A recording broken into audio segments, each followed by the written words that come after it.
And you can see the principal was a Muslim, Azeez. Deputy principal he was a Singhali. Vice principal was David, who was a Tamil. Coexistence. He wanted to convert Zahira into a university. Singapore wanted to send their students to study in Sri Lanka, and you have proof. Here is my resignation. I resigned. Please show me a way get out of this situation. You had to have trust in Allah. And we had to work hard. And be honest. So now I'm thinking, I had to make 1 million. There were 8 Arabs landed in Beruwela. One of the things that we were involved in as a World Muslim Forum is coexistence. Assalamu alaikum. Welcome to Telling Life program. Today I am meeting Captain Aga Barrie from Canada. Brother Aga Barrie was born in Beruwela, Sri Lanka in 1936. He became an engineer in the 1960s. He is also the founding chairman of the World Forum for Sri Lankan Muslims, an expatriate organization interested in giving back to Sri Lanka and then elevating the society. I have the pleasure of meeting him on the Zoom. Please help me in welcoming Captain Aga Barrie. Brother Aga Barrie, AGA Barrie, thank you for joining the program. Let's start. Tell me about yourself. Assalamu alaikum, Dr. Ali Rahman. Thank you very much for interviewing me. It's indeed a pleasure. Before I start, I would like to say some words about my parents. I think my life revolves around their influence on me, especially my mother. Because I lost my father when I was 6 months old. We had about 9 siblings, and my father and my mother, they lost all of them except myself and my brother and my sister. I think that's about 6 siblings. So which gave my mother sort of, she made so much of dua for me, application. And that's why I was able to do very well in my life.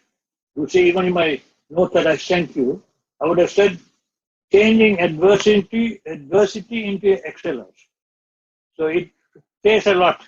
That means from the day I was born till today, I had to face so much of difficulty in everything. It doesn't matter what, but I used to overcome with excellence, with the help of Allah. So my mother is the eldest of the Villa family in Beruwela, and they were also involved in Bari Takya. One of the, I'm sure you would have heard about Bari Takya, where we used to have big kandri every year. And my father is one of the alims who comes there to recite from God. After my father passed away when I was 6 months. And then I was brought up by my mother and my mother's sisters in Beruwela. So, of course, as I mentioned there, I had gone to Tamil school up to grade 5. Then one of my uncles, he had a vision, very much involved in social activities. He knows English is a must, but in Beruwela, English is not spoken or not taught even in school. Hardly any school that taught English. So he said, no, we should go to Colombo and start studying, do your studies in English. What is the period we are talking about? So when were you born? Okay, I was born in 1936. And then I got myself admitted to Maligahana Tamil School in 1941. Right. And till 46, I was in Maligahana School. So I had gone up to grade 5, during which time I also did my, as usual, as any other village boy, we used to go to Madrasa, Pallikodam at that time, yes, and finish your Quran. And then my uncle, as I told you, he's a visionary. So he wanted us to do better in studies by going to Colombo, because they had their own shops in Colombo. He said, no, you come with me. So I was admitted to Hamidia School in 1946. Any other village boy, proficiency in English is 0. Then I could not get into the real 5th standard because my standard of English is so low. So they put me in a special class, which is almost with a kindergarten or grade 1 student. Hamidia is a feeding school to Zahira. yes. Most people lived in Messenger Street, almost, if you know Colombo, that is where most of the Muslims were living at that time. Yeah. So my uncle had a hardware shop in Messenger Street. Yes. So it was walking distance to Hamidia. So then within 1 year, I was trying to get to Zahira. So I went for an interview even there. I was okay in everything except English. They said, no, you have to improve your English. So we cannot admit you to Zahira. We'll put you in the evening school. Anyway, I did very well. Second term, they put me to grade 3. And at the end of the year, I got a double promotion. So when I got into grade 5, I was transferred to Ada College proper, Ada College Colombo proper in 1948. That is how I started my studies at Zahira. And that's the same year. It's a coincidence. Azeez also took over Zahira as a principal. In 1948, she was pbuh was the principal when I joined. Okay. But he was since he took up to politics, so he had to find someone else to replace him. Yes. And alhamdulillah, I think he found the right person, and Azeez became the principal in 1948 also. So 48 onward, again, it's a challenge because my proficiency in English is not that great. Because you can imagine a boy who studied, but in maths and other subjects, no one can catch me. I'm way ahead of time, other people. But the language was a problem. It's a big issue. But I was able to read and improve my English. From 5th standard onward, my position was 26 out of 32 boys. Second term, I came 4th. And the third term, I came 2nd. And I got promoted to Form 1. First time in Form 1, I became 1st. I kept maintaining that position of being the first boy in the class, right from Form 1 to HSC at that time, that is Free University. So, alhamdulillah, as I said, it is again, dua and application from my mother. Now, tell me why Zahira? Was Zahira a prestigious school at that time? Zahira is the only Muslim school in Colombo. As a matter of fact, it's the only Muslim school in the whole Sri Lanka at that time, a famous, worthy of calling a school. And I went to Zahira. Again, Zahira itself, I spent from 46 to 56, 10 years. Yeah. It's not easy. So during which time, I must tell you an incident. I didn't want to be a burden to my uncle. There was an advertisement just tailor-made for me. Yes, we have first tuition. You must have distinction in math, physics, and so on and so forth. And you should have been a volunteer, a cadet or scout. This is for naval cadet to join the Navy. Right. But the application said I should get the signature of the guardian and the principal. When I went to principal, and that is where my life changed. The principal looked at the application. So it was A.M.A. Azeez. Yeah, A.M.A. Azeez. He said, what's your problem? You're a good student, can't you? I said, no, I cannot afford because my uncle, I don't want to be a burden to him, so I better do a job and I can go on. He said, no, money is the problem. Okay, I'm going to give you a scholarship. You move to the hostel. This is why I appreciate Azeez. Even there, he was able to see my future. Yes. Yeah, my future, because he was, as a principal, as an educationist, as a visionary, he was able to see I must be having a lot of potential ahead, but my only obstruction is finance. Yes. So I was given a scholarship fund, Right. $25 rupees a month as part of the hostel fee, because the hostel fee was 50 rupees a month. Okay. For the other 25, I had to give tuition. So there were two, as I would have read, two boys from Singapore. Yes. Alvi brothers. I used to tutor them on maths and other subjects. And I get about 25 rupees, and which goes against my hostel fee. In fact, I ended up as a senior prefect of the college. In fact, I won the gold medal. So these are some of the ambition I had. Yeah. And I used to ask Allah, please help me, I want to get this some more of it. And I was able to achieve. Yeah. Yeah. So it's a lesson for everyone. Nothing is impossible to achieve. Yeah. You make up your mind. Of course, you have to work hard. You have to work hard. It is all about partly willpower as well as faith. And then, yes. Alhamdulillah. So Now, tell me some experiences in Zahira in regards to people from interfaith. Like Zahira College is a Muslim school, but there were Hindus and Buddhists and other people from other countries as well. Tell me about it. It's a good question, and it's a good question. It needs to be answered properly. Because not only the students, even the teachers of mixed community. And you can see the principal was a Muslim, Azeez. Yeah. Deputy principal was Mr. Vijay Tilakar. He was the Singhali. Vice principal was David, who was a Tamil. So you can see right from the top, Yeah. it is catering for coexistence. Yeah. And when you talk about my own class, in fact, my university entrance class, we had about altogether 12 in maths. 3 Muslims, 2 non-Muslim Singhalese, one Tamil. Yeah. I knew you may ask this question. So I looked into my library. I was able to pick up a magazine of Zaira College 1956. You know? Right. So 1956. Okay. Yeah. 1956. This is the year. And you can see how many people entered, 13 people or 15 people entered university that particular year. Yeah. And most of them are non-Muslims. Yeah. Yeah. If you look at the name, Ratnapuli. This guy is Ratnapuli. He's in Canada today. He's a science graduate. Okay. And he's a Buddhist. Yes. Then is Jabba. Jabba is from Kalpiti. Aga Moidin.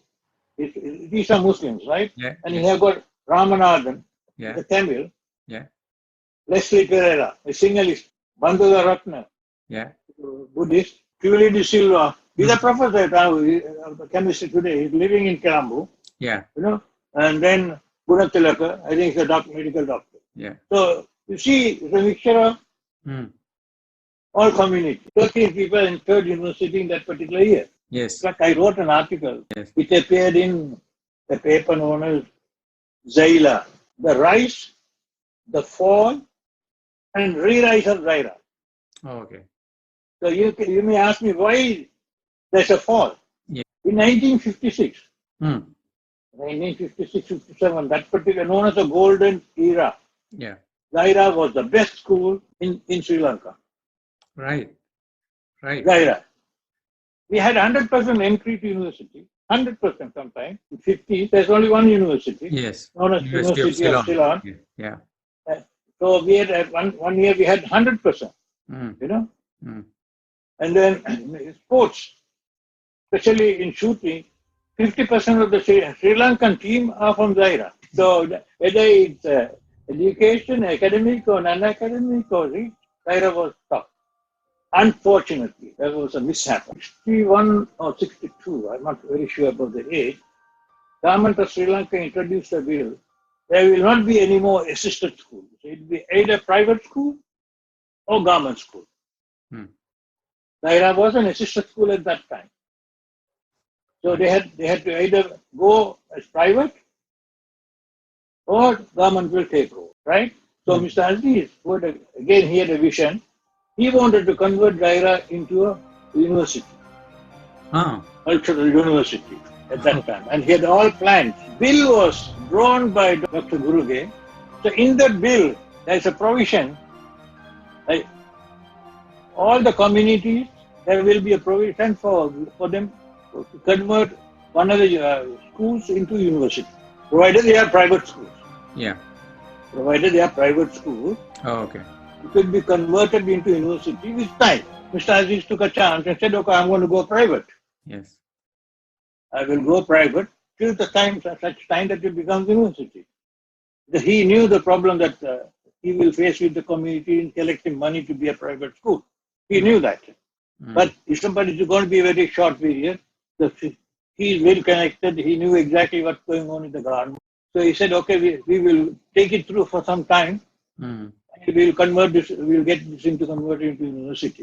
Some people got the wind of it. As he is working towards it, so he wants to become the first vice chancellor of the university. And there's jealousy set. And very unfortunate. This is how our community has failed. Because we don't see the benefit. We only see who is doing what and how can we cut him down.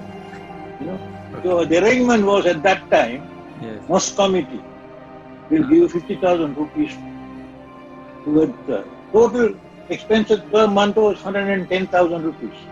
Right. Teacher's fee, teacher's salary. The 50,000 comes from the mosque.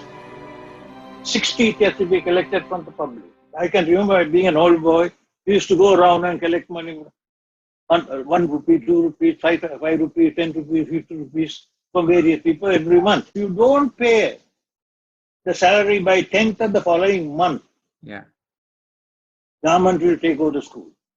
And this particular month, unfortunately, they did not, Mosque committee did not release the 50,000 rupees. Mm-hmm. Mm. So they couldn't pay the money. Mm. They couldn't pay the salary. The government took over Zahira prematurely. The community, again, this is very important, made a case saying that Azeez has handed over school to government. There was a case filed against the government for taking over Zahira. Right. And the case was headed by ACM Mami, who was the Attorney General at that time. There are a lot of MPs who were supporting him, and they won the case. After about 1 or 2 years, and when they won the case, they are unable to run the school. So, again, you wanted money to run the school. Yeah? So they didn't have enough money. The teachers, all the good teachers left, and that's the start of the fall of the Zahira College. That was in the 60s somewhere, early 60s. Till up to 1990, which was in the trend of falling all the way down. So the Zahira College started 1890, something like that. So that means over 120. Today it is 128 years old this year. Right? So imagine a school 128 years old. It should be the top of the line, right? No, it was from top of the line 1950. So after Wfslm took over, chairman of the board of governors, who turned again.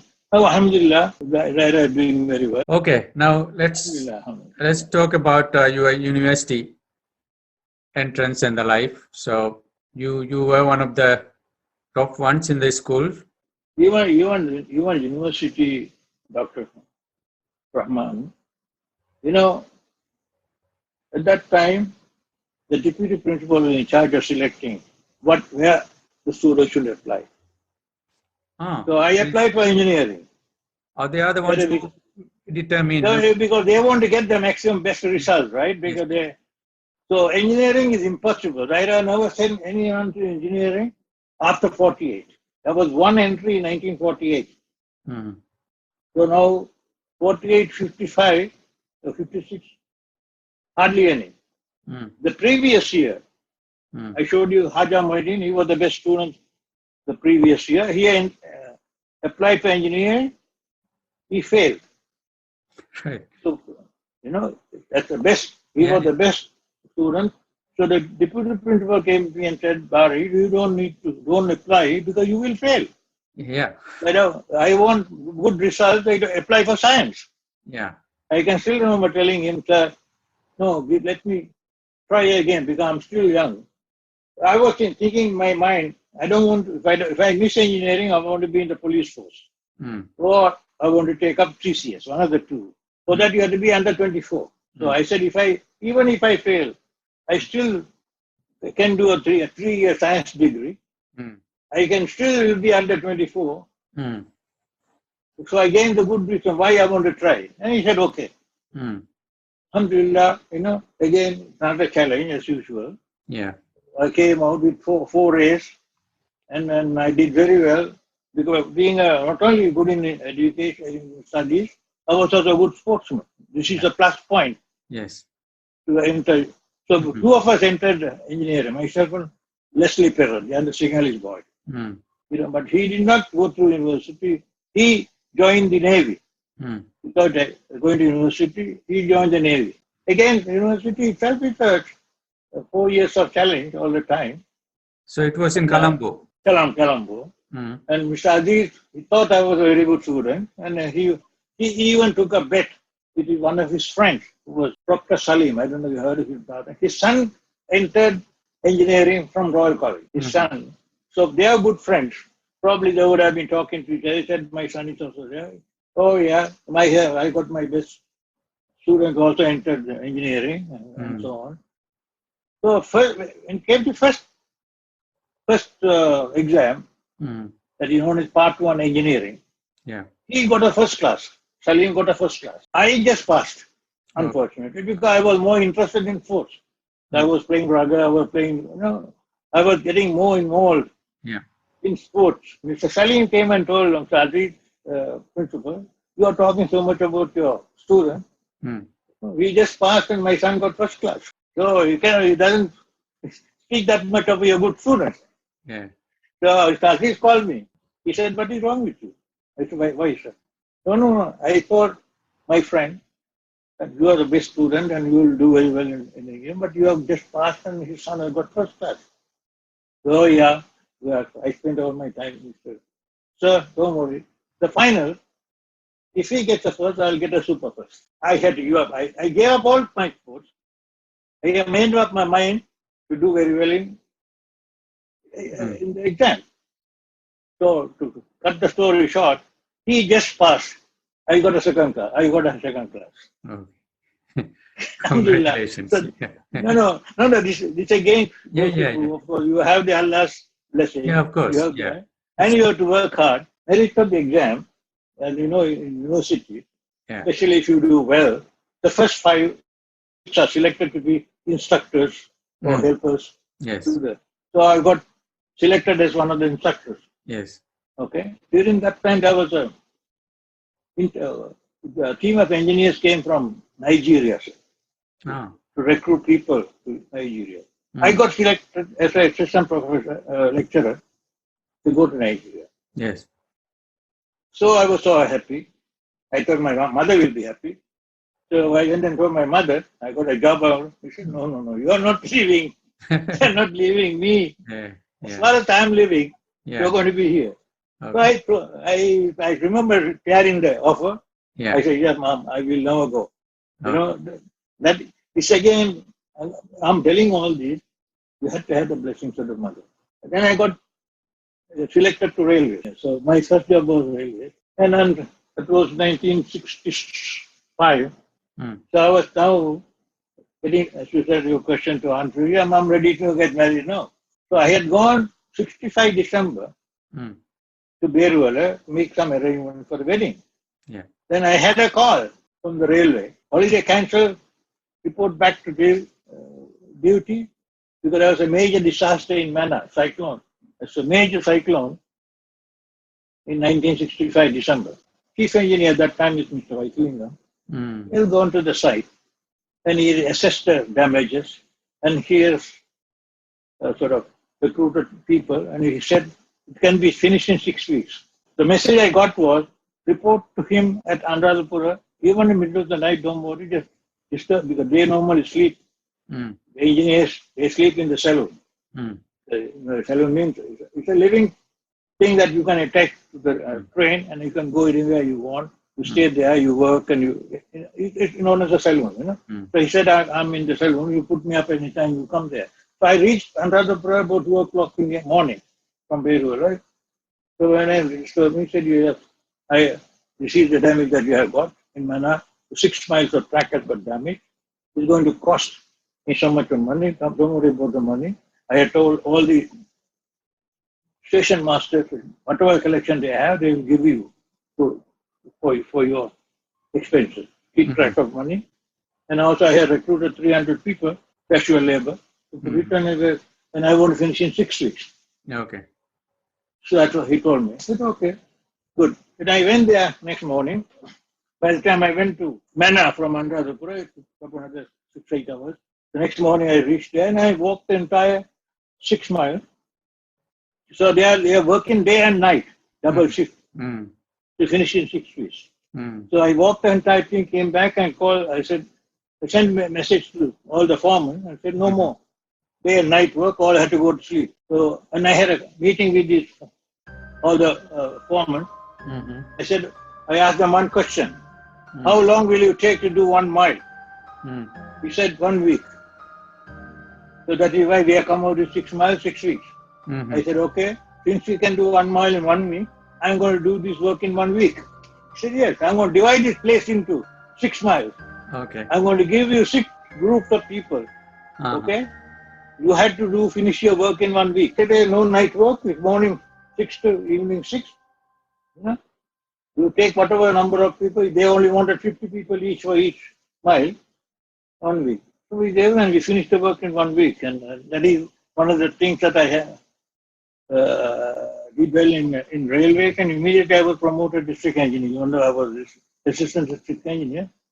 So I took over the district and I got married in 1965. 65. You were staying in Anuradhapura during your Yeah, cyclone time. yeah. So Yeah, you knew HM is at Farooq.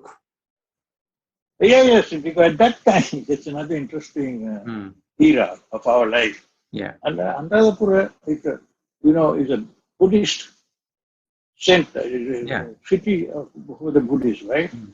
And you'll be surprised for the coordination meeting of the Anuradhapura district. There were more Muslims than non-Muslims. Assistant engineer, assistant district government agent was a Muslim, Farooq. Our district engineer, railways. Police superintendent was Dool. Police inspector was Prina.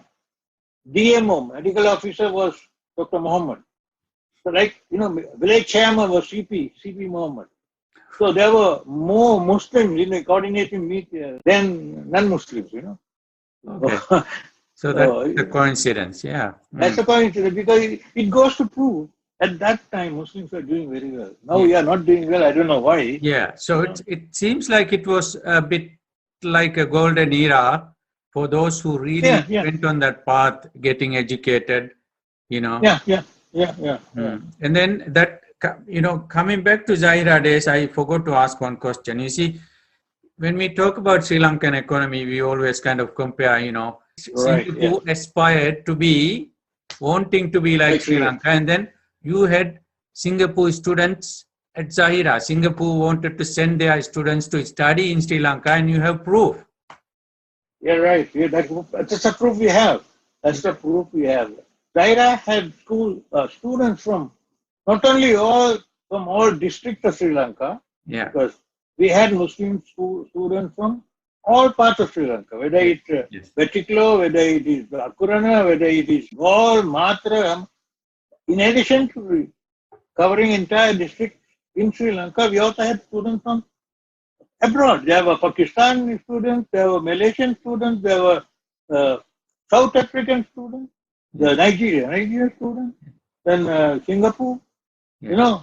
We had international students studying at Zahira at that time, which showed how prosperous the school was at that time. And we had a hostel facility for them, Yes. It's one of the best hostels they have. Let's get back. Now you finished at railways and then you getting started to go to Canada. Is that right? So what happened? No.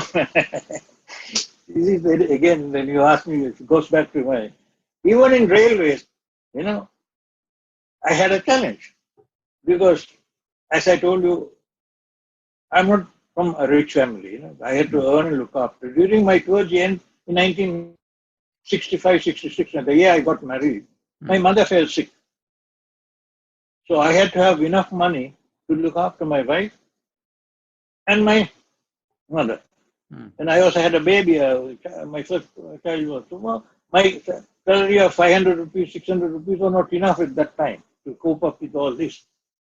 So there was a provision for a government servant to join the army. So during the first 2 months, you get double pay. You get both pays. Join the army as a part-time thing. Yeah, as a volunteer. Yeah. Okay, so I told my chief engineer, my him, that I have a problem. And he knows that I was an honest man. I will not take any bribe on cent. So, like for me, this is the problem. Only thing I know, the railway being an essential service, you are not allowed to join both. But he overlooked that. He said, okay, I'm taking responsibility. You join. And he went on holiday prior to retirement. The deputy chief engineer took over as a chief engineer. And he was very jealous of me. I'm less than 30 years old. I'm doing extremely well. There was a circular issued. Every skilled person should be given 30 rupee increment after a trade test. And the trade test has to be done by the district engineer. So this particular deputy chief engineer thought I have neglected. Okay. He called for a district engineers meeting just to expose me. Because I'm working both railway and in army. So I wouldn't have time to finish this interview. So he thought the only way that he will be able to put me down. He had a meeting.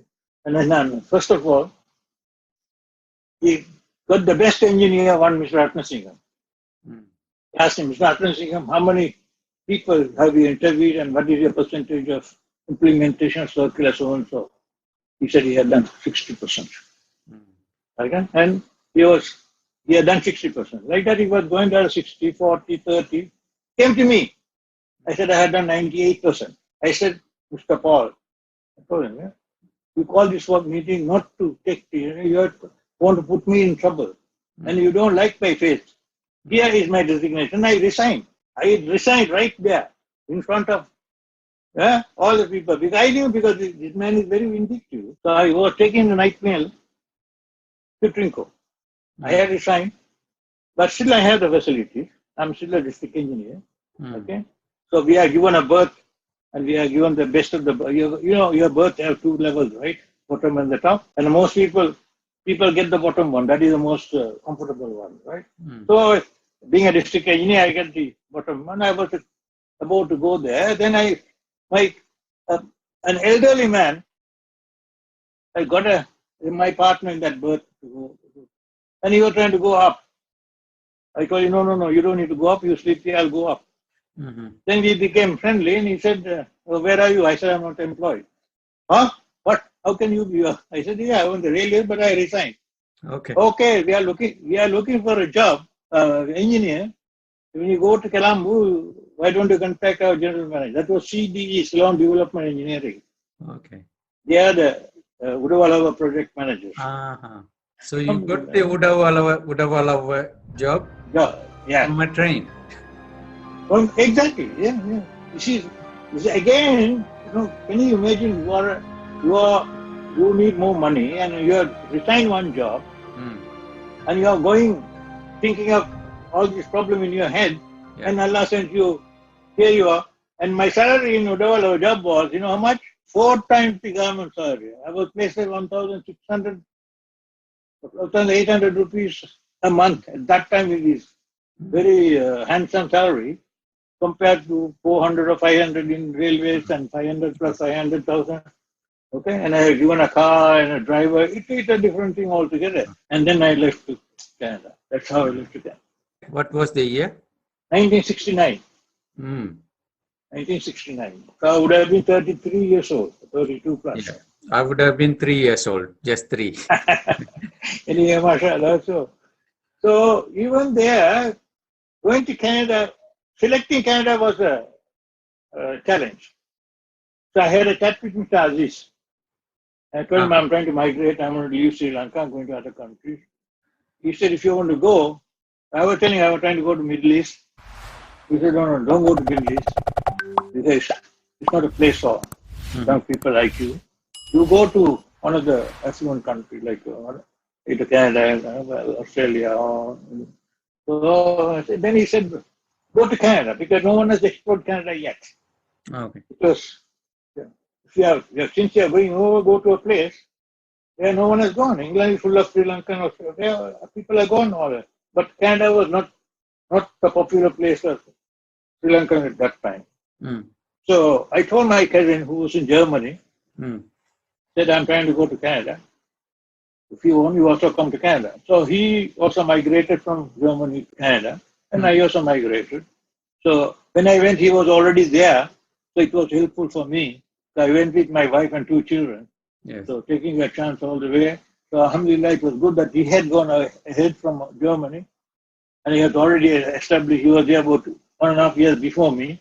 And then when I went, he was there to meet me, and I started settling.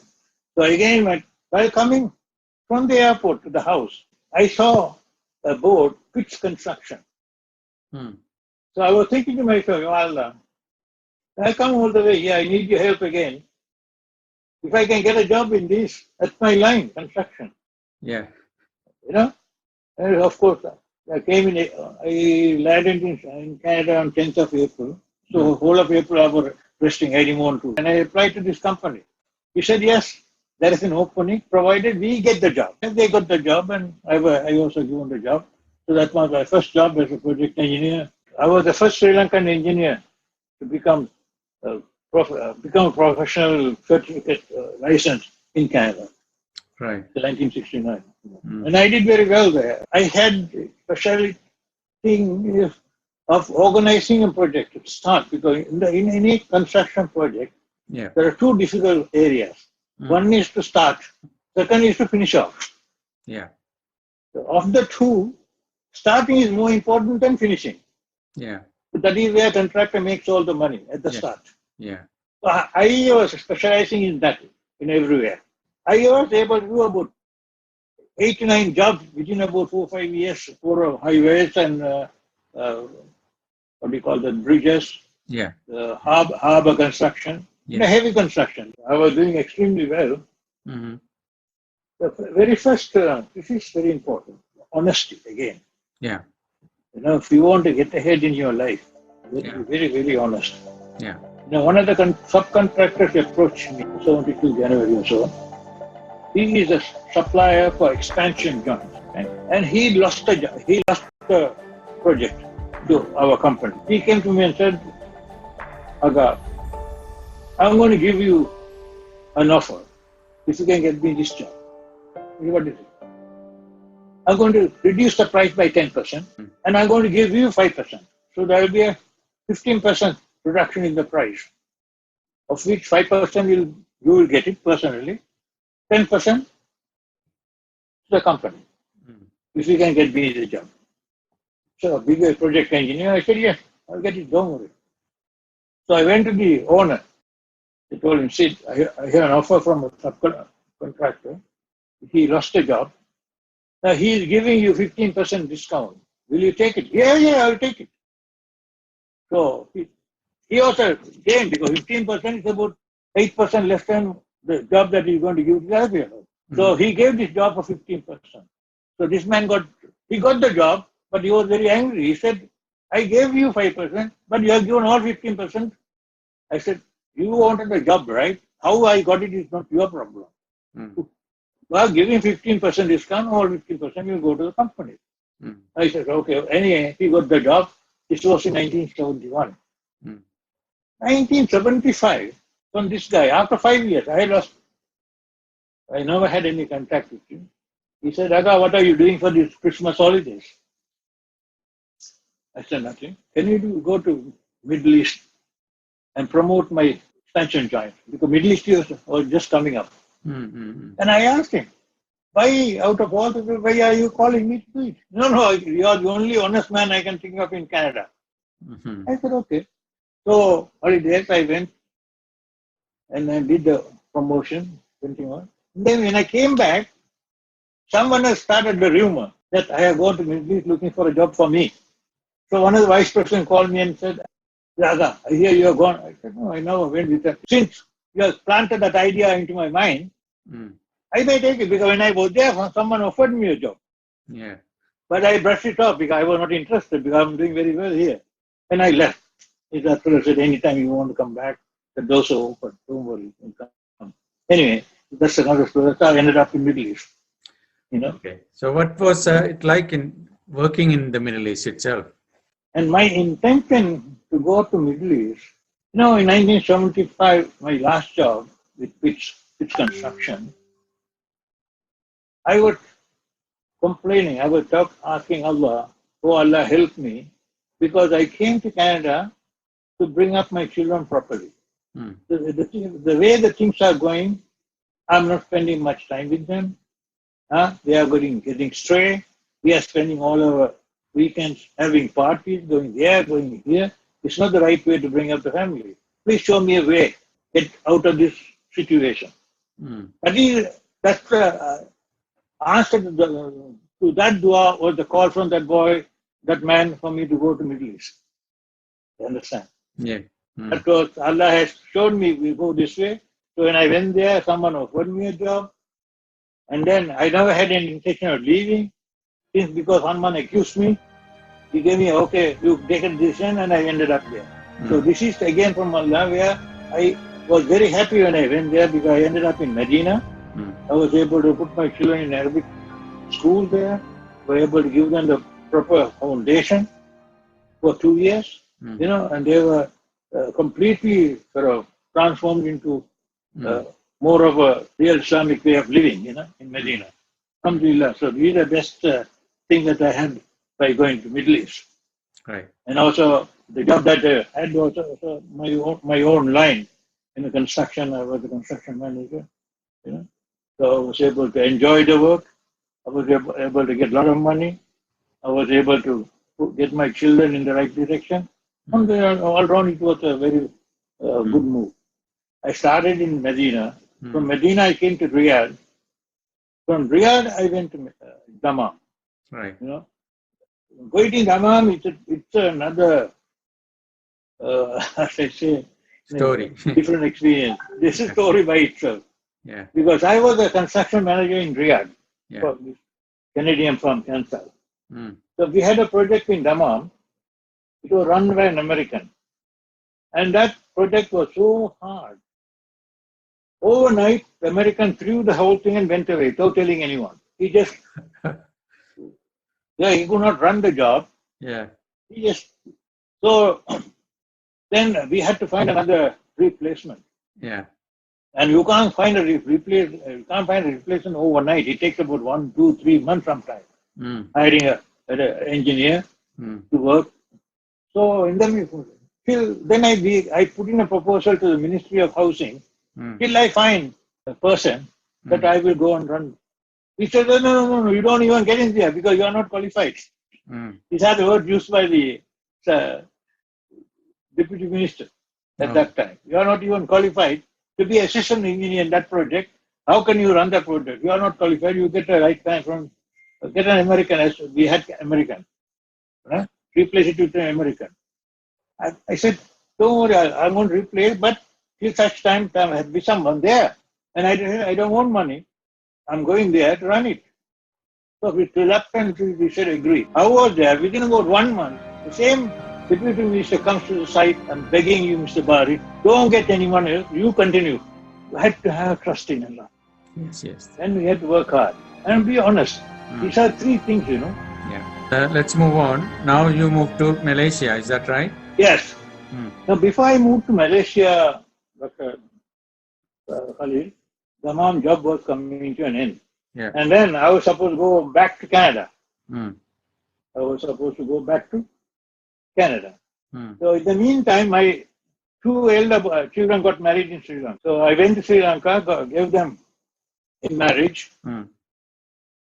And then my cousin, before I don't know you heard about him, James, he said, stay back and I want to improve the business. So I called Canada and said, I'm not coming. I started working with James, developing James in Sri Lanka.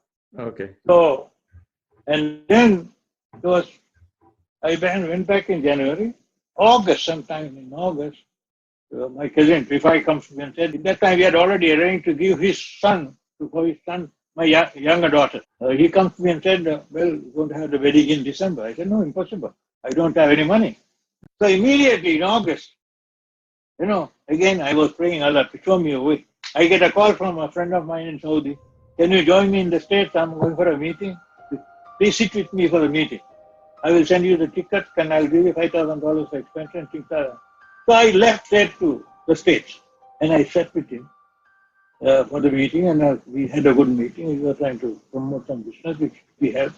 Then I came back to Canada. So now I'm thinking, I had to make 1 million rupees. One day, that particular evening or night, I get a call midnight of the night from Saudi Arabia. Mr. Barrie, where are you? I said, I'm in Canada, Kevin, I have been trying to get hold of you last 1 month. I could not locate it. Finally, I got your number here. I want you to come to Saudi, and do a job for which I'm finding difficult to do it. Whatever you want, I'm prepared to pay. Don't worry about it. I said, no, I don't want. I'm not asking for any salary, but I need an advance of 50,000 riyals before I could come take the job. Right. Because I have my daughter's wedding coming up. Don't worry about that. Come. So anyway, I packed up and went there. Right. I did a good job there, and he gave me 50,000. I was there for about 91 to 97, 96. 5 years I was there with him. He never let me go. So 96, I was getting tired. I thought I was retiring anyway. Come back to Canada. Then I get a call from Malaysia saying that, we have got a project and we are looking for a project manager. If you can come more, we appreciate it. So that's how I ended up in Malaysia with Haji Taslim, very good friend. He became a very good friend of mine after. Okay. And he had lots of problems with the government. So of course, I have a way of getting around people. And first thing is honesty. Within about one few months, they know that I'm an honest fellow. So they open up and they help me out to whatever I say. So I was able to win their hearts and I do very well in Malaysia too. Alhamdulillah. The last term was at university. Same. We were working for Minister at that time, Wfslm. Yeah. He started a university of their own for Tamil community, Indian Tamil community. So he wants to build a university, and they appointed us as the project managers. That is how I got involved in the university, which we finished. We finished it. It's a nice university in Ipoh. Have you been to Malaysia? Yes, yes. You have been to yeah, it's in Ipoh. Yes. I've been to a place called Cameron Islands. Cameron Islands, beautiful place. It reminded me like my place, like Kandy. Beautiful country, yeah. A lot of places are like Sri Lanka anyway. It's one of the best places I worked. And then I joined there 1996. I was there till 2006 or 2007. Then I came back to Canada. One is, you see, you were born in Beruwela and you have lots of projects and friends and relatives and all that. And then you have a mosque there, the Abrar Mosque. Tell me about it. The history says there were 8 Arabs landed in Beruwela. I'm sure you're aware of that. Yeah. Okay. So according to my family roots, it goes back to one of them. So when these people came, I'm sure they would have started studying Islam also, because they would have married. Because unlike other people, according to my theory, the Arabs who came to Beruwela, they were able to speak Tamil because they didn't come straight from Yemen to Beruwela. They had come through India, Malabar, India. Yeah. So there they would have been there for some time. From there only they would have come down south to Sri Lanka. At that time they would have learned, they would have had few words of Tamil because they would have married Tamil lady. Their family would have been Tamil speaking people. That is why when they came to Beruwela, our Tamil was Arabic Tamil. The mixture of Arabic words and Tamil words and some Sinhalese words also. So our Tamil is completely different to any real pure Tamil. So now, Bang children, Musa goes, we have Arabic word, but the words are Arabic Tamil. Bangu ring, Savan Latinungo, Savan is Arabic word. It would have come down, and the first mosque was built 920 AD, 1100 years ago this year. There's a program going by CIS, Center for Islamic Studies, under Azeez Hussain. They invite people, non-Muslims, to mosque to propagate Islam.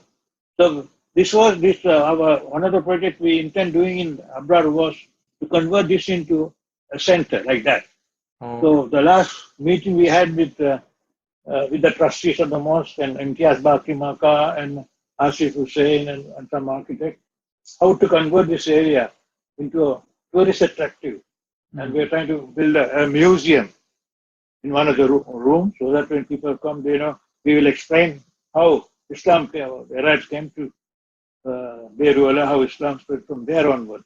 But in the meantime, we already developed the burial ground. It's one of the best burial grounds in Beruwela. It's designed properly. People can walk in between the qabr, and you can identify the number on a grid system. So it has been done already. We started on the project. So the first one was the graveyard project. We are finished. So next one will be it's a nice mosque. Tell me, you also founded another organization a few years ago. Sri Lankan Muslim Foundation of Sri Lanka. Yeah. 10, 12 years. That was started 10, 12 years ago.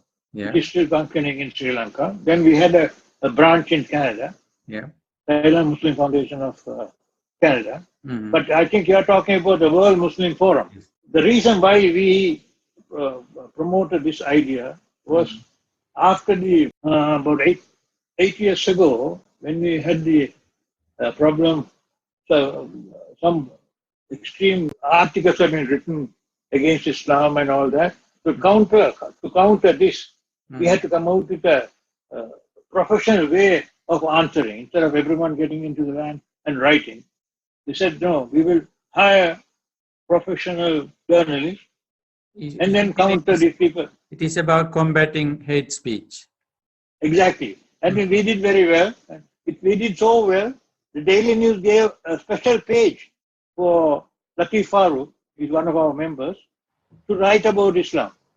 Yeah. So we overcame that. So at that time we thought, we have 500,000 Muslims around the world. Why can't you sort of get them together and we can get the intellectuals, come out with something, which will be worth looking after our community and also looking after other Sri Lankans too. If we are united, we can extend our knowledge, whatever we have. Good for the country, good for the community. That is how the World Muslim Forum originated. Right. And then that was about 8-9 years ago. Yeah. Last year, we officially launched it in London, how the World Muslim Forum can help education. So we have done a study where and where, what we are missing and how we can get involved. And we found out 85% of the do not get to university. Of the 35%, of course, they are qualified. Some or other, they can do some technical job, they can go or they can migrate to other country, they can use their skill and get into university after and so on and so forth. But the first 50% that gets dropped out before all level, it's a major problem for Muslim community. Not only Muslim community, even other community is the same. Even others have done a study, the first 50% are the people who are giving trouble to the country. I don't know, you have heard about Dr. Raish Mustafa? Yes. He has come out with a new way of teaching preschool. Right from the time of a child is born, or even before the birth, when she is pregnant, we can teach the mother, and then from there onward, and so on and so forth. Few modules so that we can improve the student that's getting into grade 1. Once you improve the student getting into grade 1, the standard of education will go up for sure. Yeah. So once it goes up, we can reduce the dropout. Because, unlike the other associations, it's nothing. Yeah. It's how can we contribute to elevate our community or even the entire human being into a different level. And I like to, I even am the chairman, but I like to hand it over because I'm too old. Okay, Brother Aga, is there anything else that you like to share with other people? Basically, I've been telling you, or I'm telling everyone, the purpose of one's life is to please Allah. In the meantime, help other people. If you live in this concept, your life becomes very, very, very easy. Allah makes your life very easy. Yeah. Nothing is impossible. To please Allah first of all, and to help the humanity. Heard the first sermon Prophet ﷺ gave when he went to Medina. Not many people know about the first sermon. They all know about the last sermon. When he went to Medina, not all are Muslim. He mentioned only 4 things. First one was spread peace, which is more important today than those days. Spread peace. Second one, feed the poor. Is more important, even today is more prevailing than at that time. Third one, do not disconnect relationship with your kith and kin. Maintain relationship. It's nothing to do with Islam. First one is peace, then peace. Second one, feed the poor. We didn't say feed Muslims. Third one, don't cut relationship. For the fourth one only, he said, pray in the night. He didn't want us to show that you are Muslim at that time. Probably you pray in the night to the Creator. So if we apply that today, we can live in coexist. You can live very well with other people. So one of the things that we involve in as a World Muslim Forum is coexistence. Yes. We have to live in peace so that we can be happy. So that we can do our ibadah, we can help other people. We have, living in peace is a fundamental thing, I think. Okay. Inshallah. Inshallah, great initiatives. I'm just sharing my experience so others can get benefit. That's the main thing. It's not a question of you have to tell about yourself. Allah knows your intention. It's not to brag, but people should learn something from what you do because you get only hands full of people who have gone through such life.